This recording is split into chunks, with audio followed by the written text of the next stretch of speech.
ज्वाला द्वीप पार्ट 4। अमरपाल की बातें सुनकर चित्रसेन ने उग्राक्ष की तरफ देखा। अमरपाल की बातों पर उग्राक्ष का विश्वास जम गया। वह उत्साहित होकर उठ खड़ा हुआ और बोला, मैं अपने राक्षस सेवकों में से 3 को अमरपाल की मदद के लिए भेज दूंगा। यदि अमरपाल को इस काम में सफलता मिलती है तो मैं अमरपाल को पुरस्कार देकर उसका भव्य सम्मान करूंगा। चित्रसेन ने पल भर विचार करके कहा, मैं ऐसा सोचता हूँ कि इस कार्य के साथ ही हमें कपिलपुर पर अधिकार कर लेना चाहिए।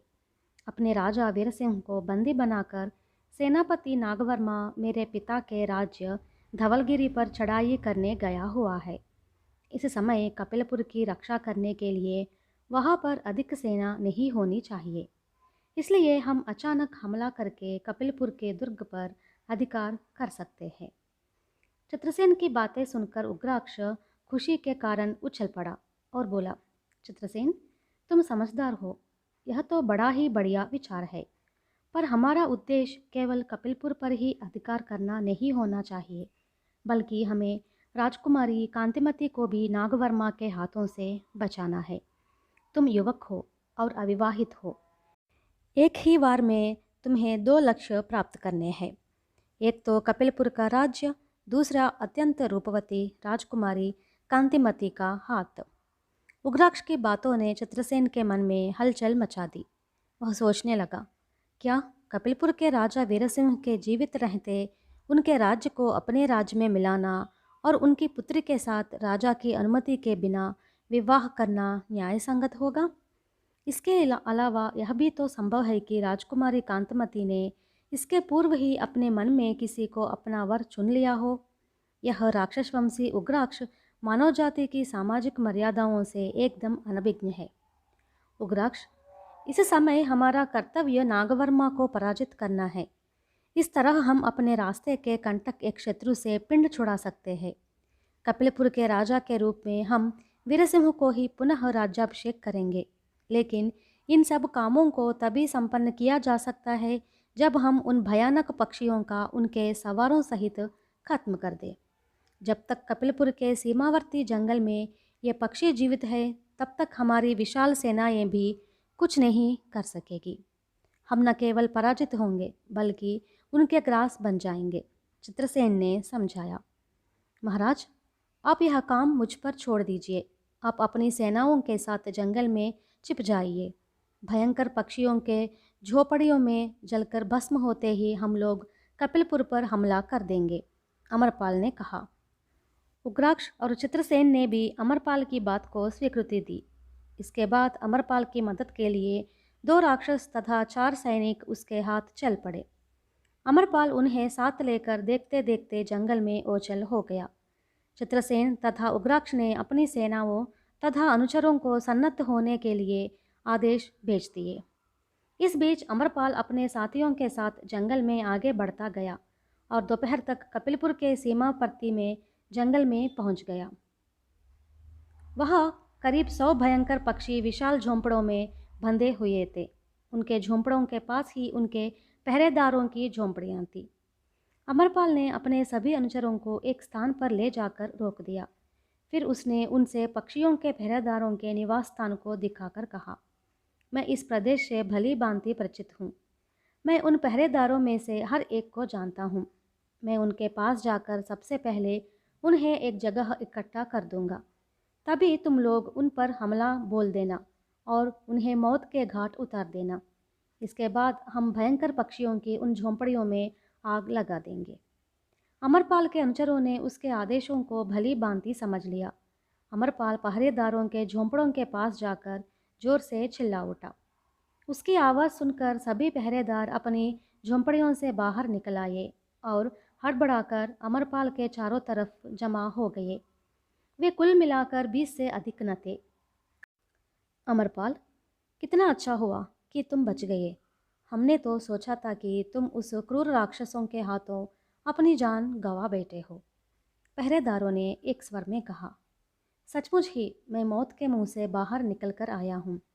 तुमसे क्या बताऊँ कि मैं किस तरह भागकर तुम्हारे पास पहुँचा हूँ।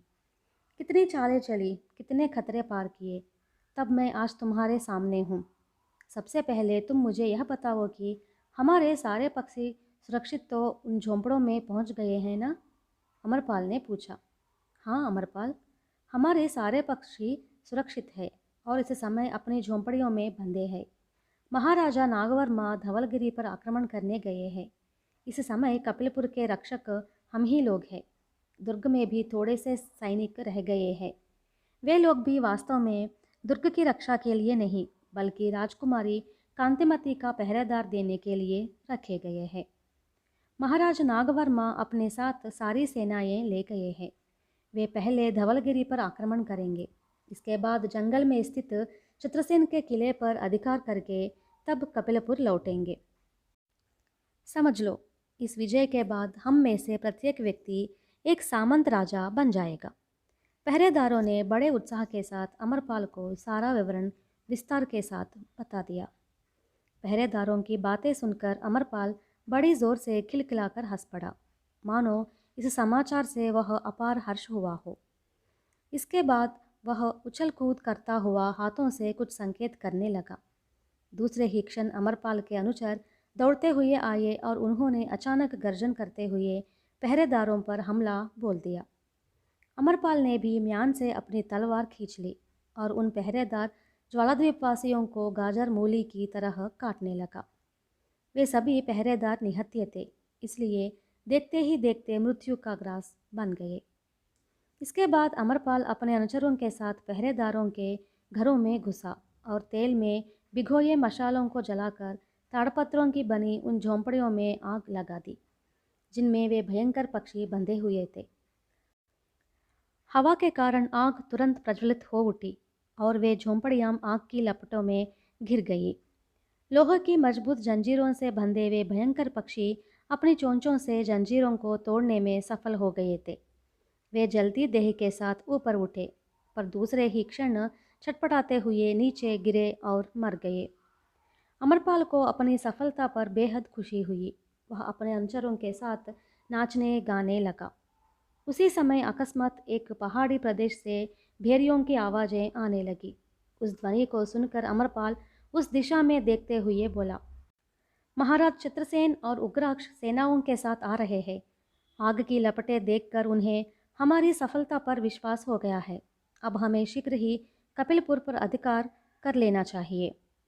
तुम लोगों में से 2 व्यक्ति जाओ और महाराज चित्रसेन तथा उग्राक्ष को संदेश दो कि यहाँ का कार्य सफल हुआ है। अमरपाल के मुंह की बात अभी पूरी भी ना हुई थी कि 2 राक्षस अपनी पाषाणी गधाओं को घुमाते हुए झाड़ियों के ऊपर से कूद गए और जिधर से भेड़ियों की ध्वनि आई थी उस दिशा में भाग गए। कुछ देर बाद चित्रसेन और उग्राक्ष सेनाओं के साथ वहां आ पहुंचे। अमरपाल ने अपने साथियों के साथ जो बीभत्स दृश्य वहां प्रस्तुत किया था, उसे उन लोगों ने प्रशंसा की दृष्टि से देखा। अब भी जहाँ तहाँ लपटे उठ रही थी भयंकर पक्षियों को उनकी झोंपड़ियों सहित भस्मीभूत देखकर उग्राक्ष उत्साह से भर उठा। वह अमरपाल के पास आया और उनके दोनों हाथ पकड़कर उसने उसे ऊपर उठा लिया। फिर उसे हवा में झुलाते हुए बोला, वाह अमरपाल, तुम सच्चे वीर हो। तुमने मेरे जंगल को दुश्मन के डर से मुक्त कर दिया। बोलो, तुम क्या चाहते हो? तुम मुझे खुशी के मारे हवा में इस तरह झुला रहे हो कि उस तीव्रता से शायद मेरा कलेजा ही फट जाए। इसलिए तुम कृपा कर मुझे ज़मीन पर उतार दो। बस इस समय तो मैं तुमसे यही चाहता हूँ। अमरपाल ने हाँफते हुए उत्तर दिया। उग्राक्ष ने अमरपाल को ज़मीन पर उतार दिया। फिर उसकी पीठ थपथपाकर पूछा, तुमने उन सभी पक्षियों को भस्मीभूत कर दिया है ना? कोई बचा तो नहीं? उन पक्षियों में से अब कोई भी नहीं बचा है, पर यहाँ सिर्फ 20 लोग मारे गए हैं, जो उन पक्षियों के सवार भी थे और पहरेदार भी। जो शेष रह गए हैं वे शायद कपिलपुर के दुर्ग में होंगे। अमरपाल ने कहा, अब वे लोग बचकर कहाँ जाएंगे? हम अपनी सेनाओं के साथ दुर्ग को घेर लेंगे और उन लोगों को भी जलाकर मार डालेंगे। यह कहकर उग्राक्ष ताल ठोकने लगा। अगर हम दुर्ग में आग लगाते हैं तो राजकुमारी कांतिमती भी खतरे में पड़ जाएगी। इसलिए उग्राक्ष, तुम दुर्ग पर कब्जा करने के भार मुझ पर छोड़ दो। चित्रसेन ने कहा, अरे हाँ, मैं राजकुमारी की बात तो बिल्कुल भूल ही गया। सुनो, किले की हानि बिल्कुल नहीं होनी चाहिए। तुम लोगों से सुना? यह कहकर उग्राक्ष ने अपने सेवकों पर तीक्ष्ण दृष्टि डाली। महानायक, हमने आपकी बात सुन और समझ ली है। एक साथ सभी राक्षस चिल्ला उठे। इसके बाद अमरपाल के नेतृत्व में 10 घुड़सवार भेद लेने के लिए कपिलपुर की ओर भेजे गए। बाकी लोग रसोई बनाने में लग गए। धीरे धीरे सूरज पश्चिमी दिशा में ढलने लगा। सैनिक खाना खाकर पेड़ों की छाया में विश्राम करने लगे। उसी समय एक घुड़सवार वहां पहुंचा और चित्रसेन से बोला, महाराज, खतरा पैदा हो गया है। 50-60 भाग चर्मधारी लोग राजकुमारी को पालकी में कहीं जंगल की तरफ ले जा रहे हैं। यह समाचार सुनकर चित्रसेन तथा उग्राक्ष चौंक पड़े। शायद भयंकर पक्षियों के जल जाने का समाचार उन्हें मिल गया है। आग की लपटों और धुएं के बदलों से वे समझ गए होंगे और यह सोचकर उन्होंने कपिलपुर का दुर्ग छोड़ दिया होगा कि अब वह उनके लिए सुरक्षित स्थान नहीं है। इसलिए वे राजकुमारी को किसी पहाड़ी गुफा में छिपाने के लिए ले जा रहे होंगे। चित्रसेन ने अपने सैनिकों में से 50 वीर योद्धाओं को चुना और उग्राक्ष के अनुचरों में से भी कुछ लोगों को साथ लेकर राजकुमारी को मुक्त करने के लिए निकट के एक रास्ते से चल पड़ा। चित्रसेन ने बाकी सेना को अमरपाल के नेतृत्व में कपिलपुर के दुर्ग पर कब्जा करने के लिए तुरंत प्रयाण करने का आदेश दिया। भेद लेकर आया हुआ घुड़सवार चित्रसेन तथा उनके सैनिकों को रास्ता दिखाने लगा। वे भाग चर्मधारी के हाथों से राजकुमारी को मुक्त करने के लिए तीव्र गति से चल पड़े। कुछ ही देर में वे लोग उस रास्ते के निकट पहुंच गए जहां से भाग चर्मधारी गुजरने वाले थे। अभी कुछ ही क्षण बीते थे कि उन्होंने देखा कि 4 कहार राजकुमारी की पालकी को ढो रहे हैं और पालकी के आगे पीछे सशस्त्र भाग चर्मधारी चल रहे हैं। भाग चर्मधारियों को नागवर्मा ने कपिलपुर पर आक्रमण करने के लिए जाने के पूर्व यह आदेश दे रखा था कि अगर किसी कारणवश दुश्मन भयंकर पक्षियों का वध करे और उनके पहरेदारों को पराजित करे तो ऐसी हालत में राजकुमारी दुश्मन के हाथों में ना पड़े। नागवर्मा के किसी आदेश का पालन करने के विचार से उसके कुछ विश्वास अनुचरों ने यह भांप लिया कि अब भयंकर पक्षियों तथा उनके पहरेदारों का संहार हो चुका है, इसलिए उनके महानायक के आदेश का पालन करना चाहिए। यही निश्चय करके नागवर्मा के कुछ प्रमुख अनुचरों ने राजकुमारी कांतिमती को पालकी पर बिठाया और उसको सुरक्षित स्थान पर पहुंचाने के लिए ले जा रहे थे। वे यह निश्चय कर चुके थे कि अपने प्राणों की बलि देकर भी राजकुमारी कांतिमती की रक्षा करनी चाहिए, पर दुर्भाग्य से अमरपाल ने उनको देख लिया। चित्रसेन को यह समाचार मिलते ही वह उनकी ओर बढ़ा। चित्रसेन को अपने समीप पहुंचते देख भाग चर्मधारी योद्धाओं के सरदार ने गरज कर कहा, सुनो, तुम लोग पालकी नीचे उतार दो। इसके बाद उसने अपने योद्धाओं को आदेश देकर कहा, इस बात को याद रखना कि जब तक हमारे शरीर में प्राण है, राजकुमारी कांतिमती दुश्मन के हाथों में ना पड़ने पाए। हम लोगों में आखिरी व्यक्ति जब यह समझ ले कि अब उसके मरने की घड़ी आई है, तब उसका फ़र्ज़ होगा कि वह राजकुमारी का संहार करके अपनी जान दे। यह मैं तुम सबको महाराजा नागवर्मा का आदेश बता रहा हूँ।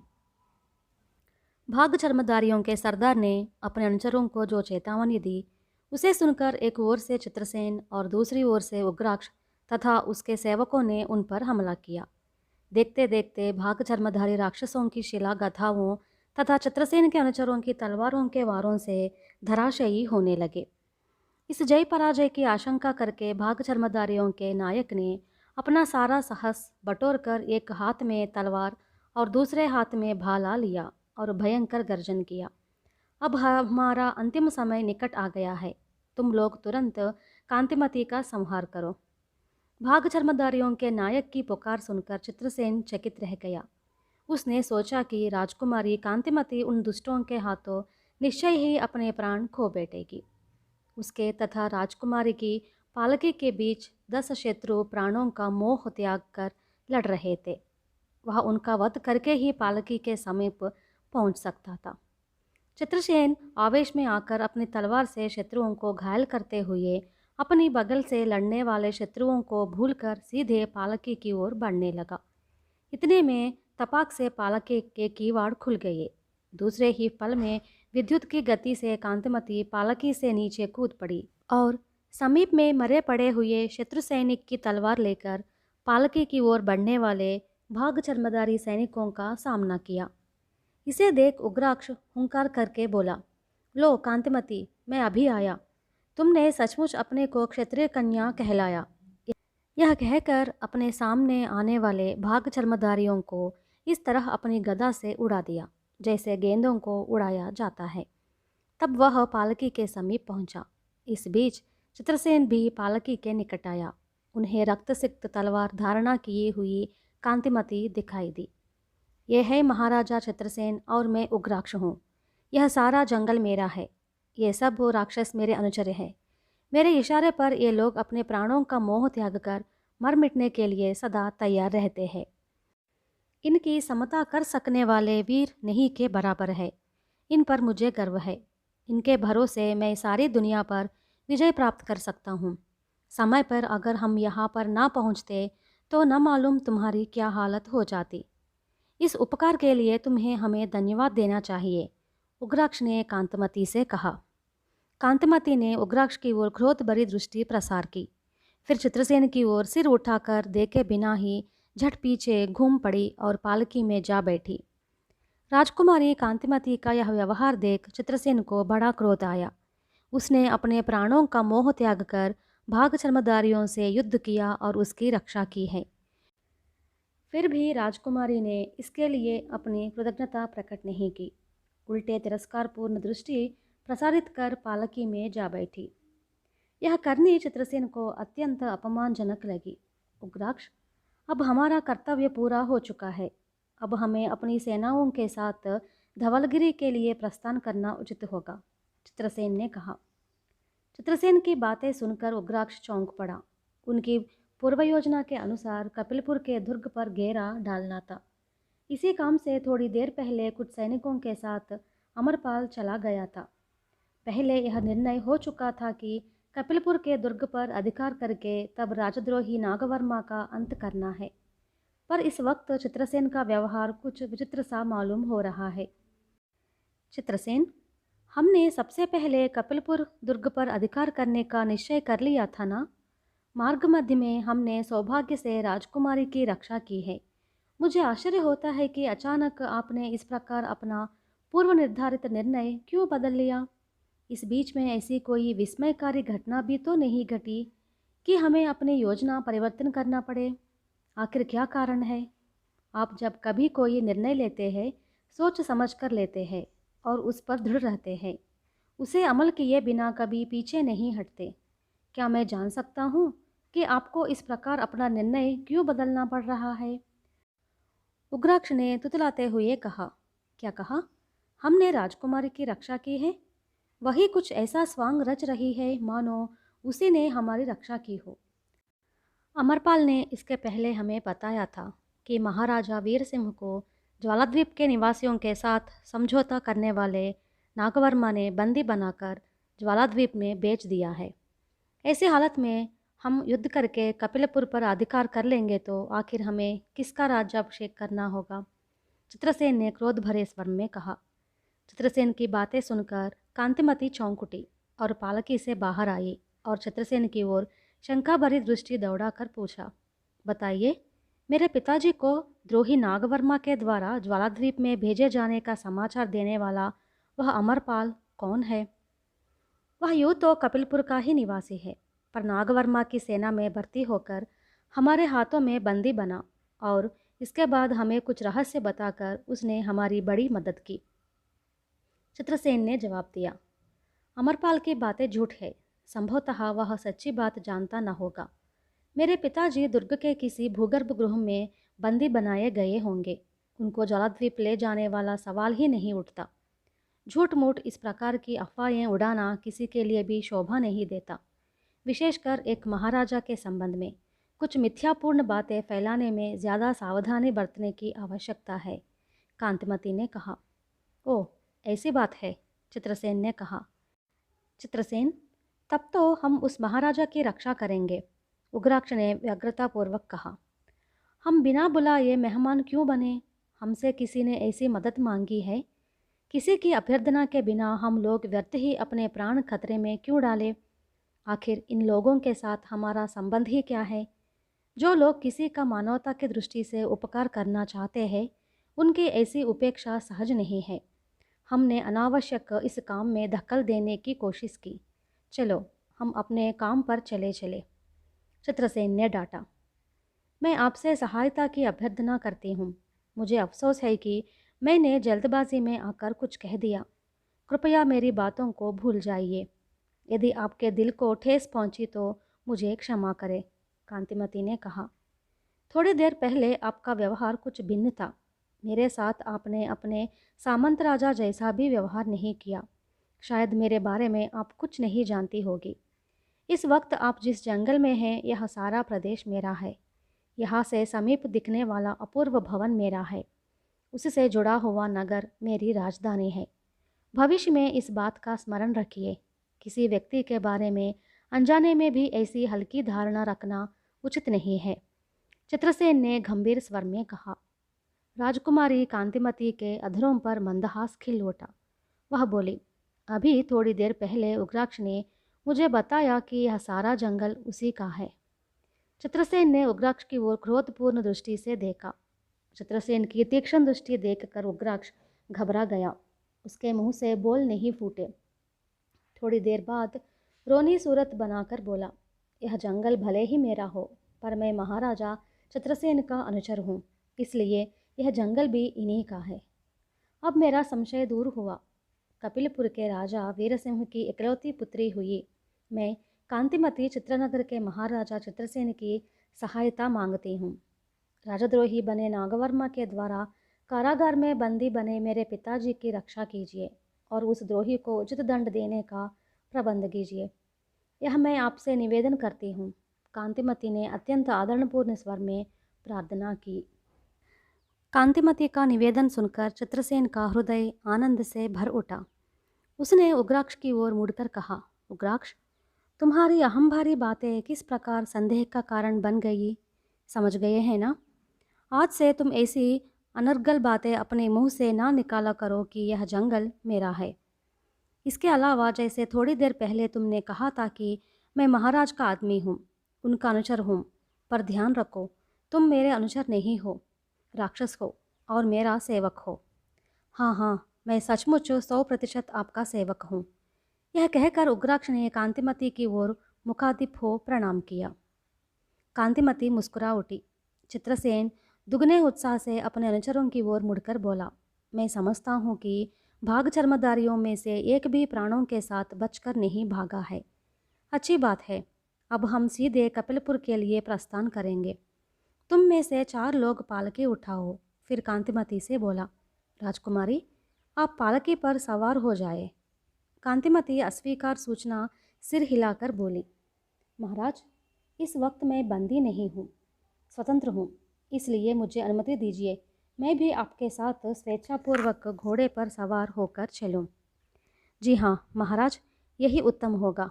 आपने देखा ही है, थोड़ी देर पहले राजकुमारी ने भाग चर्मदारियों का सामना कैसे किया था। राजकुमारी ने अपनी असाधारण वीरता का परिचय देकर दुश्मन को चंद मिनटों में भगा दिया। उग्राक्ष ने कहा, अब उनको तलवार धारण कर युद्ध करने की आवश्यकता नहीं है। घोड़े पर सवार होकर हमारे साथ चल सकती है, पर कपिलपुर दुर्ग पर अधिकार करना तथा महाराजा वीरसिंह को कारागार से मुक्त करना, यह सब हमारा काम है। इस प्रयत्न में शत्रु के साथ जो युद्ध करना है वह हम और हमारे सैनिक करेंगे, चित्रसेन ने कहा। दूसरे ही क्षण में चित्रसेन के सैनिक और उग्राक्ष के अनुचर राक्षस 2 दलों में बंट गए। घोड़ों पर सवार हो चित्रसेन तथा कांतिमती के पीछे कपिलपुर की ओर निकल पड़े।